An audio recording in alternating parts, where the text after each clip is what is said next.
आज MiG T joint final complete हो गला।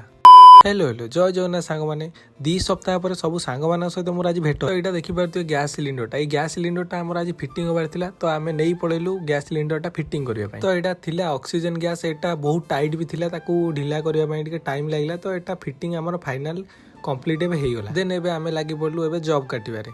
जॉब काटी सारा पर आमर स्टार्ट हो मिग टी जॉइंट। देन आमे जॉब काटिक आसी सारा देखला बेलू मानस ढोले ढोले फाइलिंग कर। देन एबे मोर फाइलिंग हो गला रेडी। टांका भी मु मारिक रेडी कर देजी। एबे चालू मिग टी जॉइंट करबा पई। देन आमर मशीन एबे ऑन हो गला। तो मुझे चलिली मारिबा पई। एबे सेफ्टी पिंधिक पूरा रेडी हो गली। तो आगे निहाती भाई सेफ्टी ना। सो गाइस एबे देखि पारते आपण माने मु पोजीशन नै पूरा रेडी हो सारी होल्डिंग मारिम बोली। तो एबे मोर होल्डिंग स्टार्ट हो गला। देखंतु केमती होउची। तो एबे देखि पारते मो टी जॉइंट कंप्लीट हो जाई। तो केमती होल्डिंग टा हेची मते एटा कमेंट माध्यम रे जणांतु। देन एबे एकर साइड रे गोटे हमर गच्छ प्रोजेक्ट चलतिला आमे देखिए। फाइनली एबे हमर सब काम सरी जाइतिला। मु टिके पळे आस्तिली धुआ धुई हे कि फ्रेश हो जिबाकू। तो एबे एमती किछि लुक थिला। आ हां आपण मानु जति वीडियो टी भल लागिछि गोटे फॉलो सब्सक्राइब करिकि जांतु।